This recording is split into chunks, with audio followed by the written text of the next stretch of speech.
Good morning. Mwah. And there's Frankie. He's got a new toy. He's already gotten the face off. Good boy. Another dollar. Oops, I'm sorry.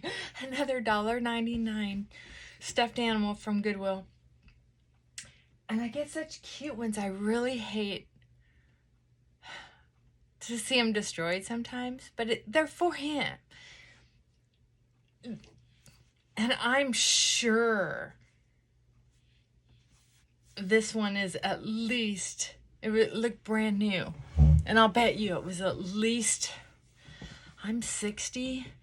That particular type of fabric and weight in a teddy bear, I'll bet that thing is 50 years old. That's the truth. I would have saved it if I were a collector.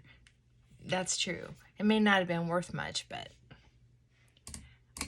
it's just, what's the word? Nostalgia? Yeah. Okay, so, a friend of mine across the street, their family loves dogs. They love dogs. And I love dogs. I don't love everybody's dogs, just like I don't love everybody's children. But when I meet a dog I love, I'm trying to keep him in the screen for you. When I meet a dog I love, I mean, it's just so sweet. And my dogs, I guess because I've never had children, or maybe it's what I've seen in other people who do have children and have dogs. We love them like they're our own blood. I don't know how it happens, and I'm making fun of myself. I'm sorry. Am I making fun of you? No, because I understand it now. It's just, when I was younger, I used to make fun of people like me. It'd be like, they're treating their dog like they should be treating their kid, or some ridiculous thing like that. I was so immature. And now I realize that God gave us dogs to show us a hint of what God's love could look like. That I believe.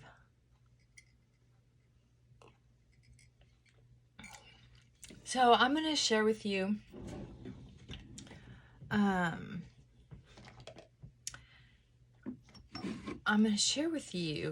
something kind of important, and I see it a lot with my clients.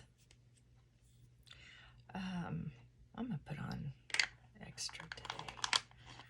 This is a lot because I'm going to put it on my arms, not just my face. I've been out in the sun over the weekend and got a lot of work done.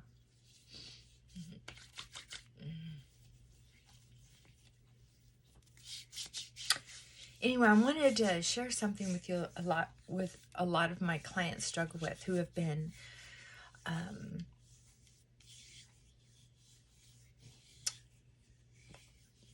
type A personalities, but a lot of times people who have had huge struggles growing up have had the impact of being humiliated, embarrassed, taken advantage of,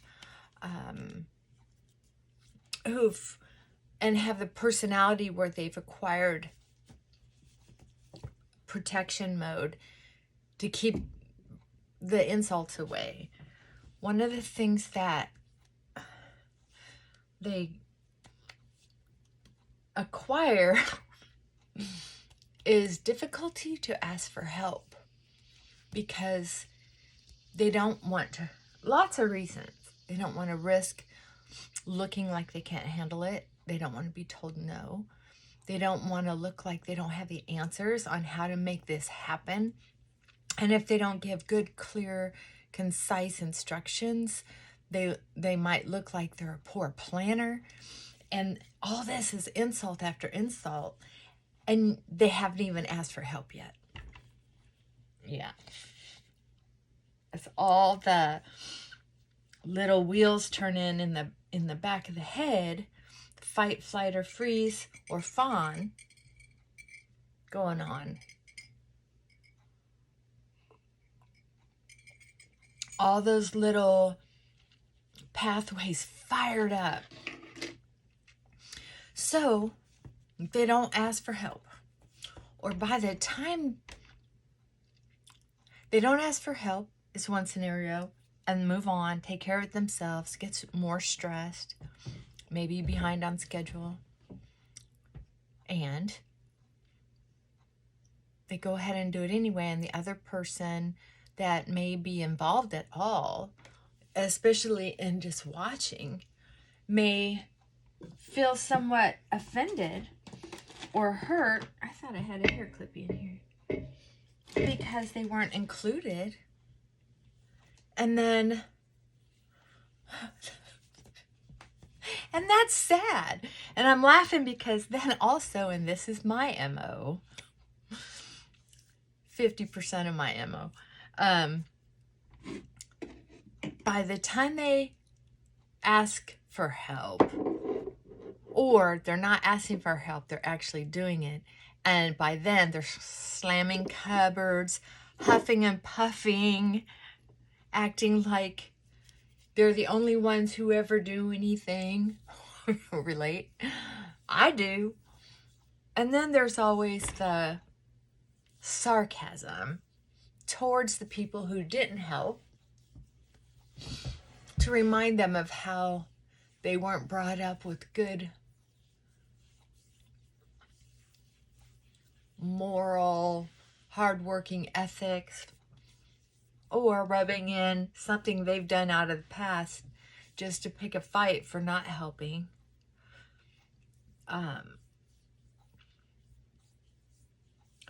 This is called resentment on fire.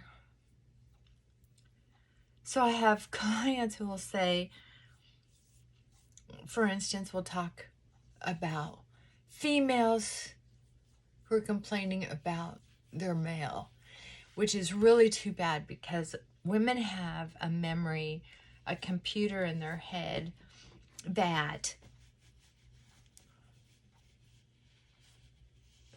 the circuits get crossed.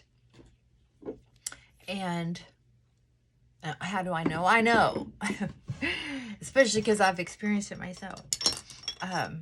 Get crossed in a way that it almost is like a funnel getting clogged in the middle. You know, they're trying to get their message out, but it's just clogged. I don't know if you've ever tried to put flour through a funnel. I don't know why. I know I've done it for some reason. I don't even remember why. Had to have been when I was a little kid, though.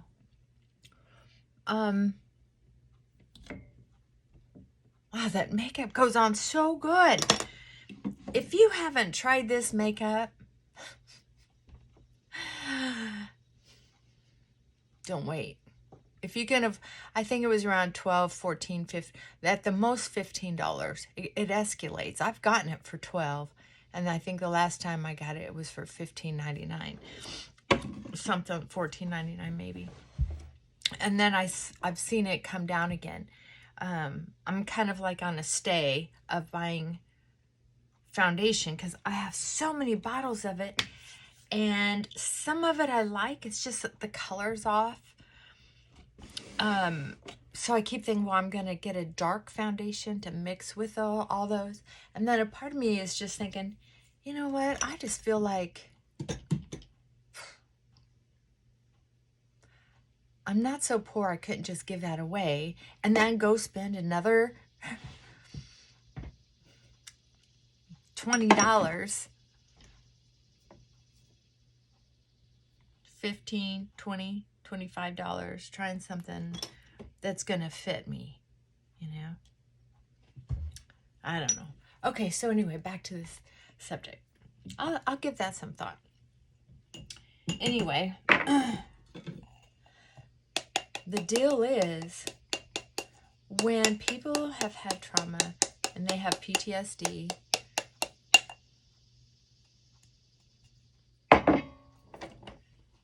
they think what they're thinking is completely rational and real. Like having a flashback. It just feels and looks so real. As a matter of fact, when they get really upset, the cortisol and adrenaline can be so high that they forget certain parts of the conversation. I don't know if you've ever been in a conversation and they'll say, well, I asked for help. And they'll go, no, you didn't. Matter of fact, you look like you were daring us to not help on your face, or you were acting so pissy, nobody wanted to help. Sorry.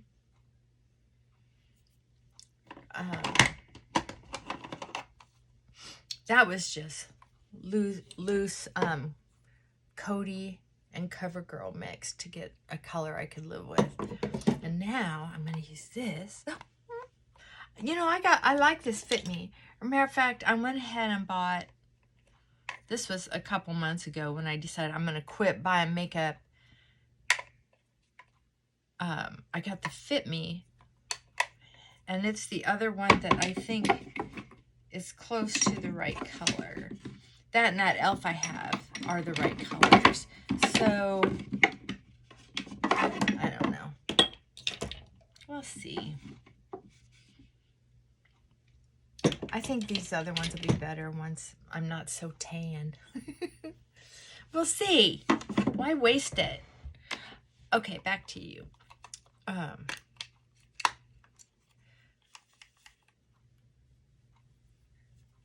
So,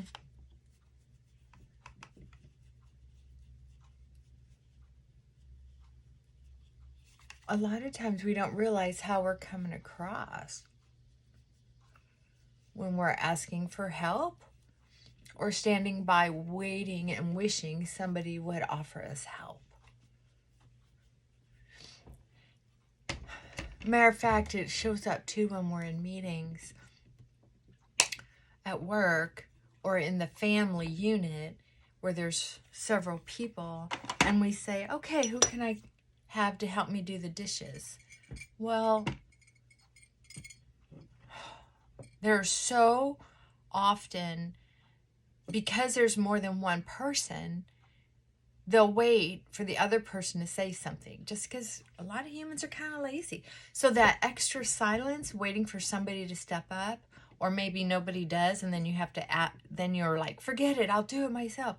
Well, slow down a little bit, because it's sort of a natural phenomenon with people who are not overachievers, people who are not blessed with extra time and energy to do things, or people who don't have anything else they're interested in doing, to set aside time to help.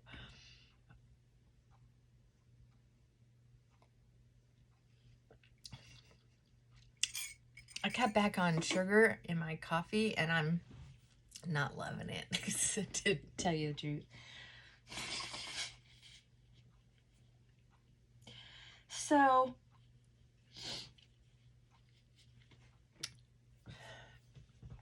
if we're in a group of people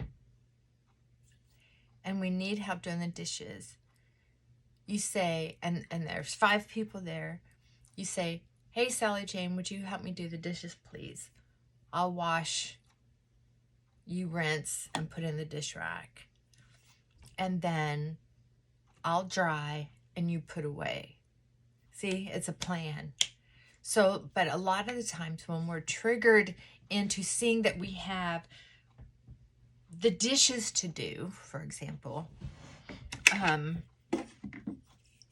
all we can think of is all the times we've had to do the dishes by ourselves. All the times that we would have rather been doing something else, but now we have to do the dishes. See what I mean? It's like we're not really in the kitchen doing dishes anyway. We are in the past, looking at all the times we've been bullied, hurt, put second, ignored. Yeah.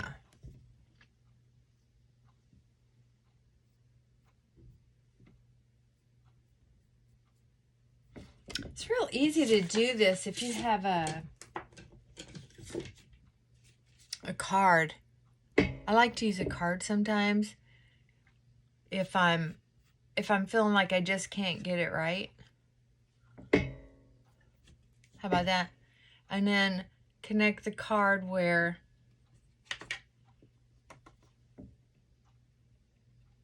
the top of the hair right there that I want to match up to, and then down this side, just like this.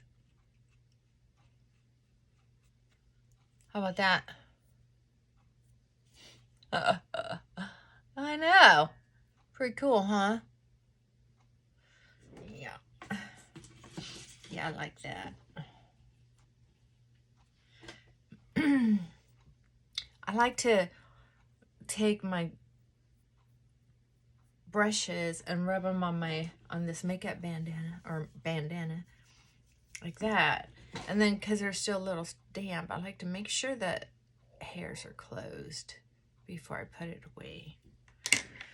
Okay. Now I'm gonna get into some light colored eyeshadow off that little natural palette, and I'm gonna put some eyeshadow right there.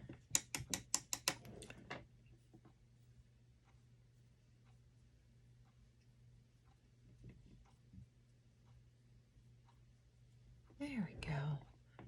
Just to make them look a little more defined. Yay. Okay. That's good. So, when we're asking for help, it's going to be, in a new way, it's going to be really hard. Because one of the things, too, that someone who's had trauma experiences is that they have so much resentment on board from the past that they decide to make a speech about why they need help. It's like, I'm going to make a speech. I'm going to say, okay, Sally Jane, I need help doing the dishes because I have worked all day. I've got so much to do. And I see that you're just sitting there. So is it possible that you could squeeze in helping me do the dishes? I'd like to start in about 5 minutes. If that's, if you think you could pull yourself away from the video game, that would be so great for me.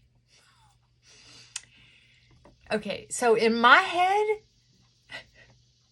it sounds like I'm being patient and loving and supportive and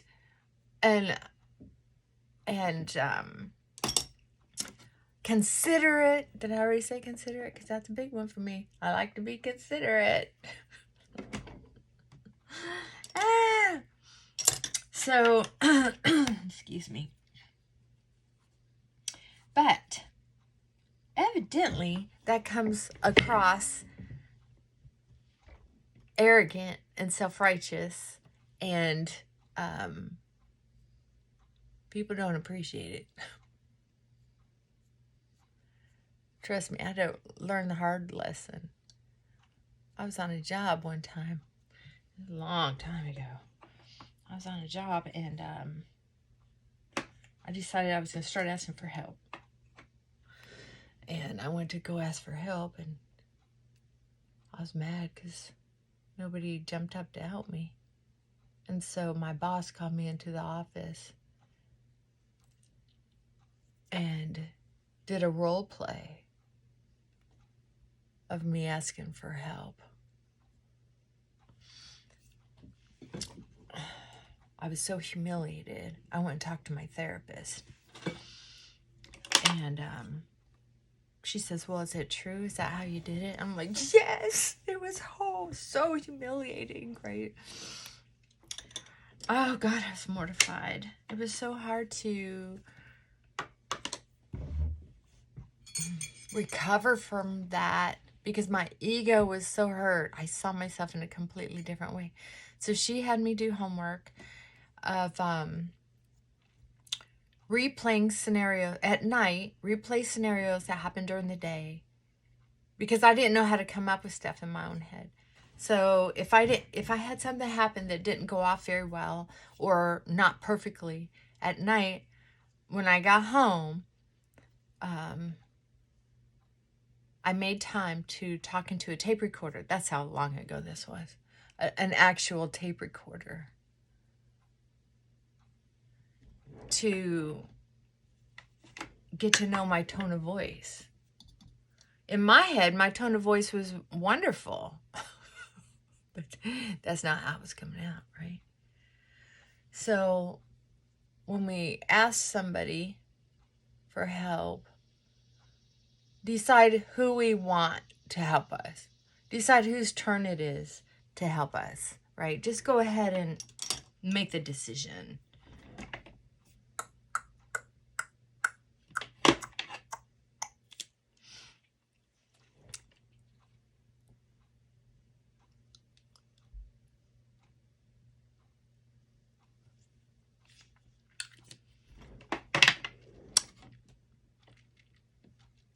I need mascara.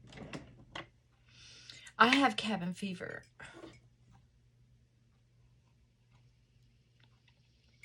So I'm going to go out in public. And for me, it's always a risk because I still have blind spots, right? A lot of people think, and I've been a victim of everything's all right here, Ma mentality. And that is, once I get through something successfully, a homework assignment by my therapist, a life experience situation where I handled it really well and it came off well and I'm proud of myself. So sometimes I can get overconfident and I'll just go out and not be prepared, not start my morning off with prayer, a little quiet time, a positive reading, a moment to focus on my mission statement. Which looks like this. My mission statement. Have a mission statement. Mission statements are very cool. It can really kind of help convince you to go that extra step, like with the tape recorder. If you reenact a conversation that didn't go very well into a tape recorder or audio record, whatever they call them these days, I imagine it's recorder. And really listen. You know, most people don't have the guts to do that homework. I've been in this field for over 30 years. And I've given that assignment several times and hardly anybody's done it. I'll tell you who's more apt to do it. Excuse me, and that's men. Oh, I've had such sweet success with angry men. Oh, it really is one of my specialties. It really is. We'll talk about that sometime too.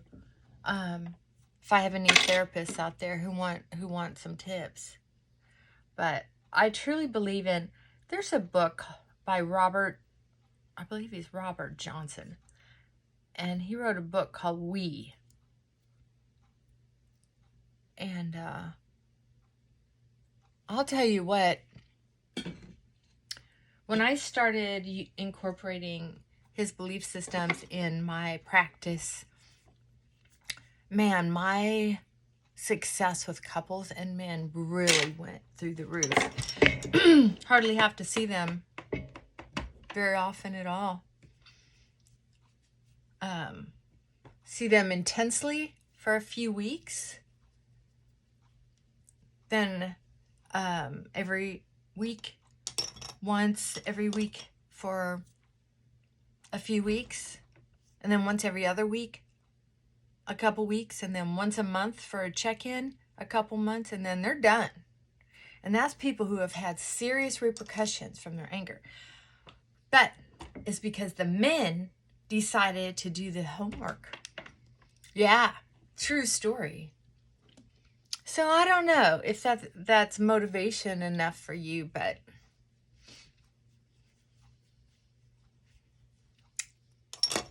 it's pretty cool.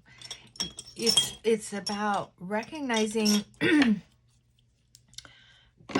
this is what I have them do, is back then you had to buy special equipment, and I had some in my office at one time. I don't anymore because now we have phones, but to record themselves, or look at themselves in a mirror. I used to call it mirror work. So you look in a mirror, reconstruct the conversation, do it in a tape recorder, right?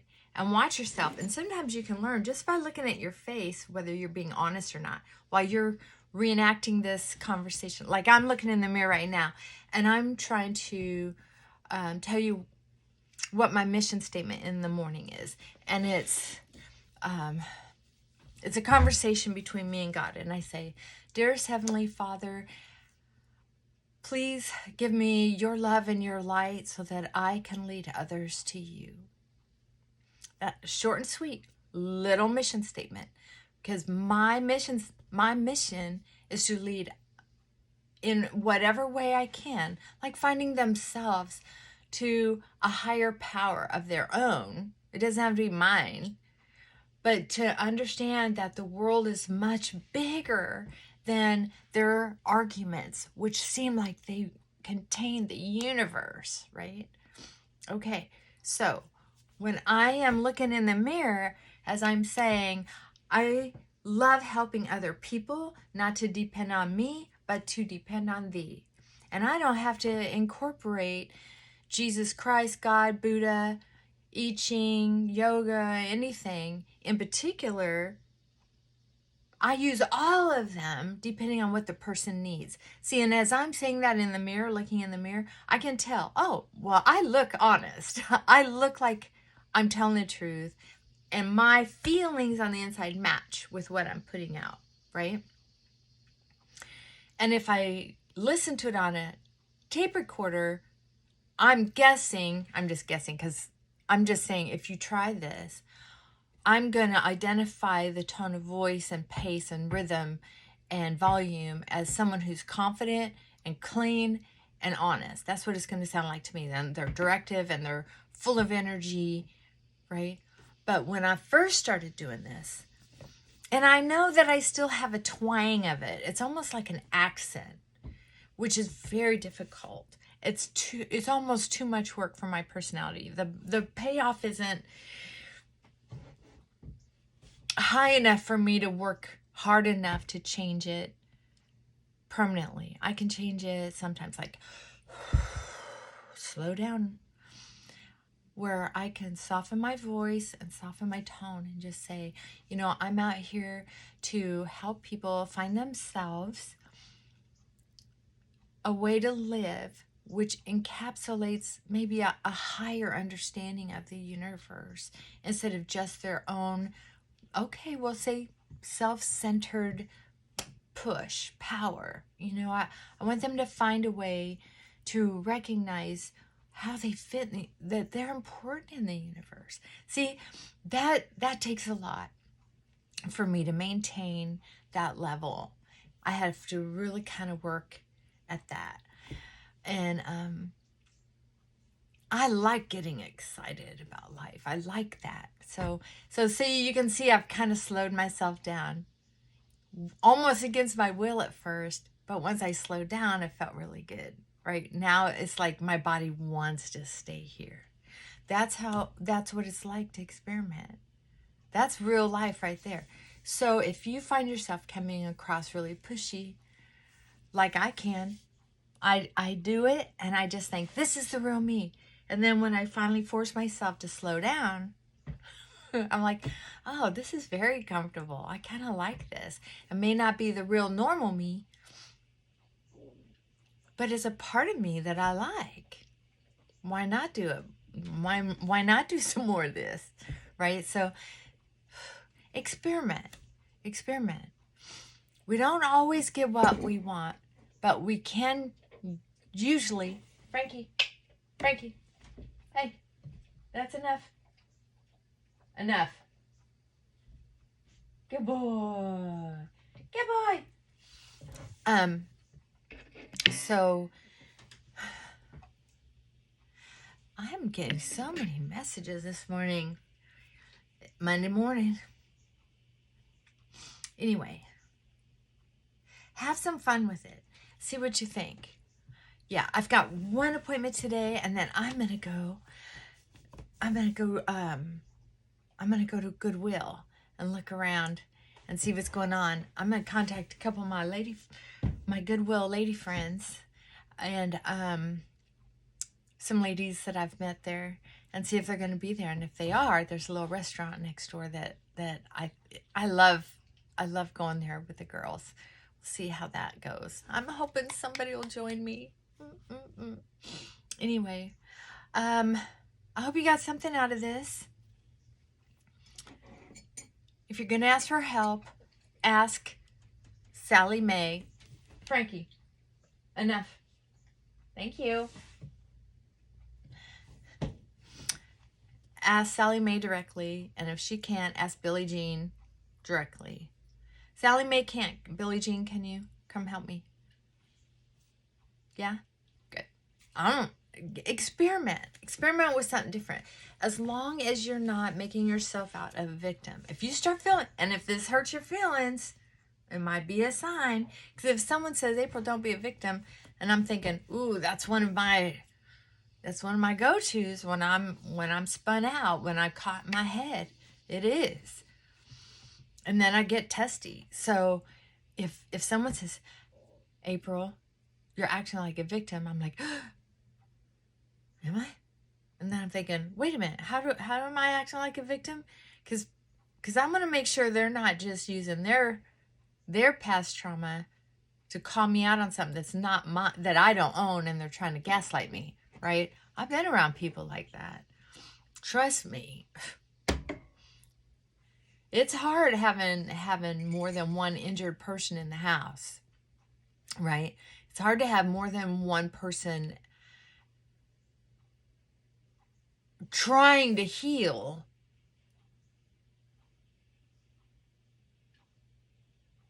in a house or work environment where nobody else knows what that pain is like. It's much easier to have someone come along with you and who's willing to say, oops, I fell down. Let's help me back up, or I'll get back up. Please forgive me. But it can be a challenge. So here's where the rubber meets the road. I know I use this all the time. Are you okay with dying tonight in your sleep and not have pushed yourself harder?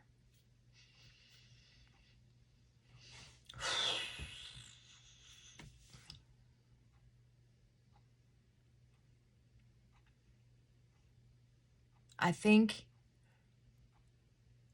I was blessed with life circumstances and people who helped me realize that there was no way I was going to die without pushing myself a little harder. I was too close to suicide. Way too close to suicide to take trying harder lightly. I decided, you know what, if I'm going to die, I might as well do an experiment first. That's how twisted I am. I was like, okay, I can always kill myself as an option. I'm not telling you it should be an option for you. I don't think it should be an option for anyone under most circumstances. For most anyone under most circumstances.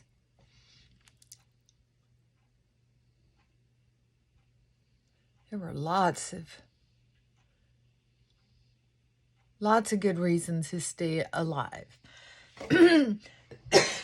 Excuse me. Okay, I got a clump right there. And now, I'm going to go to work. Yay! I love my work. I hope you love your work. And if you don't love your work, think about doing something else. Think about getting a dog. We've already had some playtime, haven't we, Frankie? Oh, you like your beer. You like your beer. Isn't that sweet? He's laying his head right on it. You know what? Classic. I don't know. I'm thinking about getting a DNA test for him. Because you know how loving he is.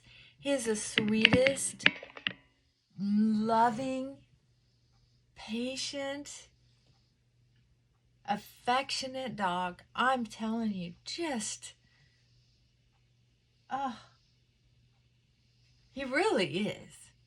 He's a little moody.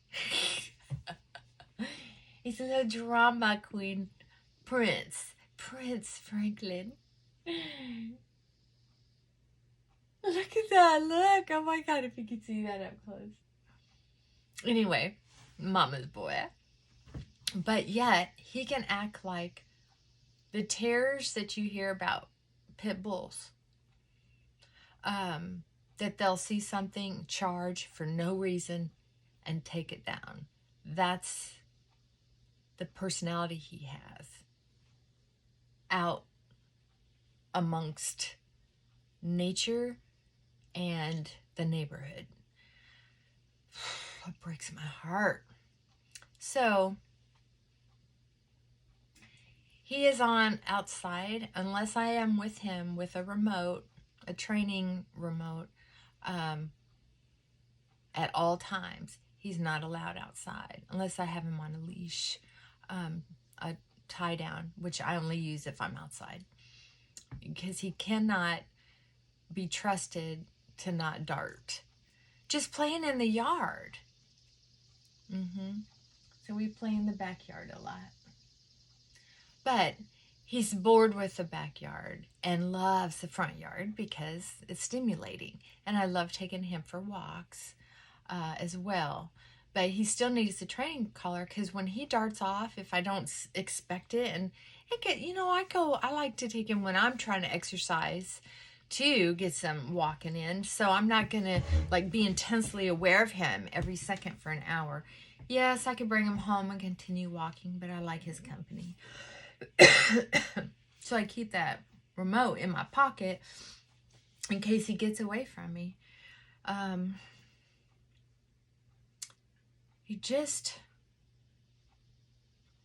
Thank goodness I had the remote. He went after a cat the other day. We were doing some training in the front yard, and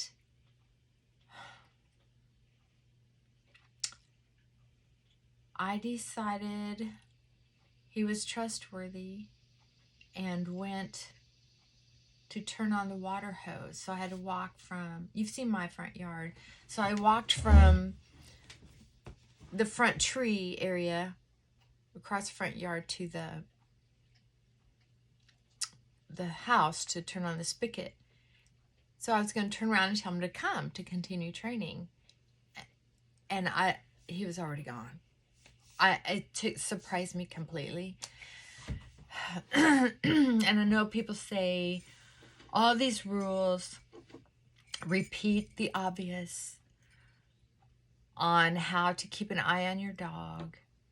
And honestly, it's kind of like having kids, or I trusting food that's been out on the counter for a while. You eat cold pizza so often, you don't think of getting E. coli or botulism or whatever. You don't think your kid's going to walk away in a store because you're just used to them standing there. Never take a leash off a dog. And yet, you have a little too much fun and you let him off a leash. And he did not get the cat. I should have said that in the beginning. Thank God there was a fence between him and the cat. But the cat was a little cocky, evidently, and they were fighting with a fence between them. The sounds of him and the sounds of the cat were blood-curdling. Blood-curdling. People who were trying to sleep late, because it was over the weekend, woke up and came out of their homes. It was horrible. Everybody understood it and let me off the hook, thank goodness. But the sounds, it would have been horrible. Heartbreaking. It's taken me days to get over it. I'm not over it yet. I have a friend with a very cynical sense of humor that said, well, I guess you need to take him back to the pound. No. I'm just going to double down on my self-discipline. And I think self-discipline has been the key word in my head. And it's and self-discipline and commitment, is what I work on with my clients. I make sure that they understand the things that I ask of them, I know are not easy. I know they're not easy. And I would never say they are. What I would say is, you're not going to get anywhere in your mental health or personality changes if you're not willing to do the work. And doing this kind of work takes true commitment and true self-discipline, which hurts on a cellular level because the neural pathways in our brain do not agree. The neural pathways in our brain want to continue doing the same thing over and over again because it feels familiar, safe, and easy. And that's what the neural pathways are there for, is to help us make decisions without us, to make life easier so we can concentrate on things that are more important, supposedly, right? But this is human circuitry. That's why it takes work to change that circuitry into something that's more beneficial. If we were taught in ways how to behave, or it got imprinted that these are certain behaviors that will protect us, that sounds good to our brain, right? If we were raised in a way and protected in a way and had been safe in a way, we wouldn't have these types of behaviors and thoughts. All right, I gotta go. Now I'm babbling because I miss hearing from y'all. Say hi. Share something, anything. I checked the emails. I have some messages, so I'm going to get back to y'all. And I just glanced, and someone, and I'm going to find out. I'll go back through my emails because I just did it real quick this morning, and I was like, oh, how exciting, I got messages. And somebody mentioned lives. Would I want to do a live, or was I willing? Something like that. So I want to give a shout out to you. There was a lady when I first got on YouTube who was doing lives, and I really liked her. I wish I could remember her name. But I think she quit because she got a makeup company going pretty good. Oh gosh, I wish I could remember her name. I'd love to check her channel. Anyway, I might, if any of y'all have advice on that, that would be great. Or know how to do it, or know how to send me. I guess I could Google it and see how to do that. I think that would be fun. All right. Hey, love y'all. And have a great day. And if you're Goodwill, say hi to me. Bye for now. Oh, bye, Frankie. Frankie. Frankie. He says, whoa. Frankie, you gonna say hi? Hi. Hi. Oh, my baby. My baby. All right, let's go. Come on. You ready to go? Mama loves you. Okay. Come on, Frank. Let's go to work. He still loves me. Bye for now.